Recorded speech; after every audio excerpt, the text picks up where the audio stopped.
energy. Yeah. So we're in this energy crisis here. We're told gas prices are going up because of Putin. That's Biden's line. But Pennsylvania has the resources to become a leader in energy in the world with our natural gas. We have one of the largest natural gas deposits around the globe. We have great high-quality coal. We have high-quality oil. So my goal is, as governor, of course, is to make us number one in energy production. There's $100 billion of potential wealth out there to be received by Pennsylvania if we could produce that much. You know, it's all about the capability.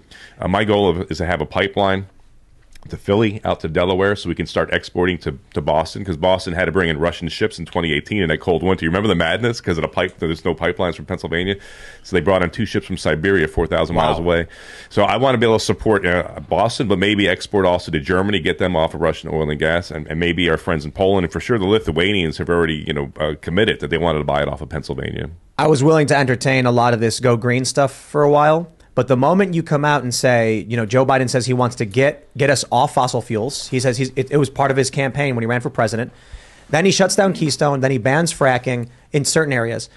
And then he goes to Saudi Arabia and begs for oil. Yes. I'm like, it's not about stopping fossil fuels.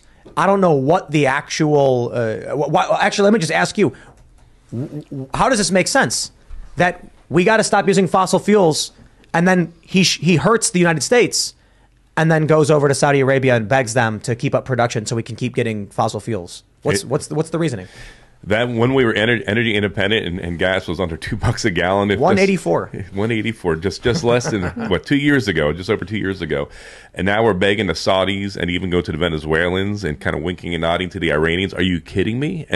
And exporting our wealth over to these foreign countries who aren't really that friendly. I mean, we have a good relation with the Saudis because of necessity, because who's around them, and it's a rough neighborhood. But United States ought to be energy independent, and that's one thing. This is the age of governors. I'm glad you've brought other candidates on the show here. Pennsylvania can lead the way in making America energy independent once again. Why do you think it is that they're advocating for no energy independence at home while begging others for energy? I mean, do we just not understand, or is it just... I wonder if it's that Democrats know their base wants environmentalism, but they also know you can't have cheap gas and environmentalism, so they're just lying. I think it's exactly that. I think they're driven by a gross ideology here that's making life harder and more expensive than the working class people the Democrats claim they represent. Yeah. Let me jump to this story real quick. We're after the Daily Wire. But just really quick before doing that, they got to build back better somehow. What better way than to destroy the previous version of it? And I really wanted to ask you a question, Doug, because the Biden administration has specifically stopped domestic energy exploration and production. Will they stand in your way as governor, and can they stop you from doing what you want to do? In state, that's my alleyway. On state lands, I can completely control that. On private lands, with the cooperation of landowners, I don't know if we have time. I got a 4-prong approach. It's called the Pennsylvania Energy Independence Act.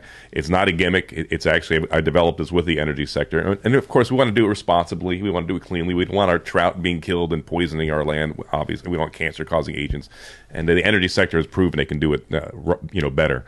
The first part, of course, is rolling back our entry into this regional greenhouse gas initiative, RGGI, which is it's a carbon tax. It's doubled almost our cost of energy in Pennsylvania starting the 1st of June. So on day one, we're going to be out of it when I'm sworn in on 17 January. And you'll see immediate relief for the working class people out there, savings in energy. So it's not a choice between heating and eating. Part 2 of that, of course, is rolling back about 8 years of regulations from our Department of Environmental Protection within Pennsylvania that have gone too far, because it's so restrictive that they're driving energy businesses to Ohio, West Virginia, and Texas, and I want them back in Pennsylvania.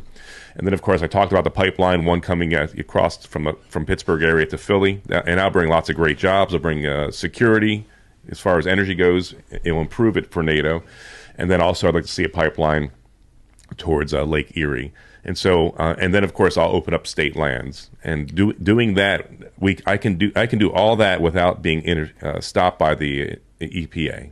Let me pull up this story. It's from the Daily Wire.